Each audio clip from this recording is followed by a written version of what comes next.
October 23rd, 1913, started off as any other brisk October day. However, for the 9th District School in South Manchester, Connecticut, it would be a day never to be forgotten. It all began with Samuel G. Smith, a 10-year-old student of the 9th District School, was simply reading when he smelled something out of the ordinary. What's that smell? Is that... Oh my God, there's It was a fire shortly in the after 2 wastebasket. o'clock in the afternoon when Samuel frantically ran into the office of Miss Elizabeth M. Bennett. Miss Bennett, there is a fire in the wastebasket of the book She room. hurried and saw that the fire had moved from the wastebasket and spread onto a nearby desk. Thinking quickly, she pulled the very first general fire alarm installed into the school, which alerted the students and faculty inside, along with the nearby fire departments, that there was an emergency at hand. Quick, find Mr. Gleason and let him William know. Gleason, the janitor at the school, reacted quickly and hurried to the second floor. By this time, the alarm was sounding around the entire school, and Mr. Gleason was already helping to hurry kids out of the second floor and onto the fire escape. For most of the teachers and students, they had no idea that this was an actual emergency because of the actions of Fred Verplank, the superintendent of South Manchester. Mr. Verplank was well aware for what could possibly happen and often referred to it as a tinderbox.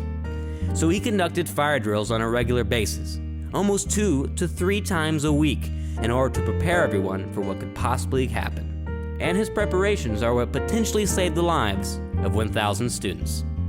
The students were quickly hurried out of the classrooms and down the hallways through the doors. Due to their excessive practice, the students one by one marched as a group out of the building, just as they were told. Don't look behind or around you. Just keep walking forward. Their footsteps could be heard around the school. However, the second floor students were hurried out through the fire escapes as teachers led them into a safe place, outside away from the burning building. Remember, everyone, go The one by teachers one through directed the fire students once they got outside. Stay together. However, and for remember, little Emily don't go House, down who was Main new to Street. the school, she only knew one way home, which was through Main Street. Through all the confusion, she ended up wandering down School Street to a porch of a house occupied by a woman who was packing her belongings. She waited there until the couple saw her and asked her who she was. Hey, are The you couple that house walked kid? little Emily up Main Street, where they met Dr. Moore, who carried her to her house, where her mother was entertaining a church group. Bystanders outside the school who heard the alarm sound could see smoke rising from the building and filling the sky. Family members rushed towards the school, desperately in search of their loved ones. Children were greeted by their frightened parents, which caused them to realize what was really going on. In less than 3 minutes after the alarm sounded, the last 2 people, Miss Bennett and Mr. Gleason, exited the building.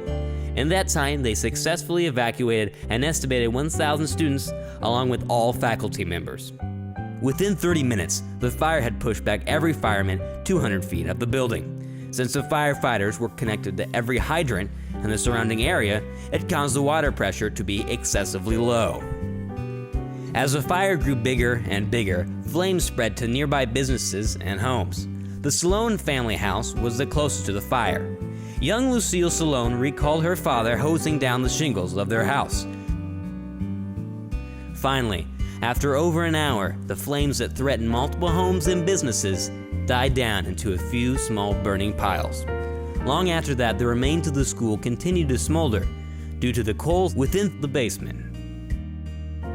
Fred Verplank passed away on November 10th, 1957, at the age of 97.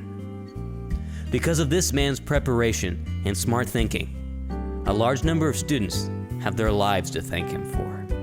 Samuel Smith, the 10-year-old boy who discovered the fire, later married Lucille Salone. Today, the Bennett Academy stands in the place of the 9th District School.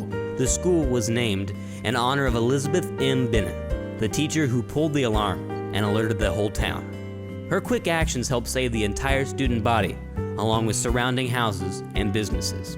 Although this school no longer stands, the memories of what took place that day will never fade.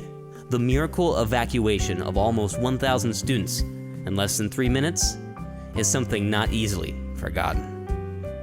Though the people that played a key part that day may not be with us anymore, they will surely be remembered as we mark the 100th anniversary of this historic event.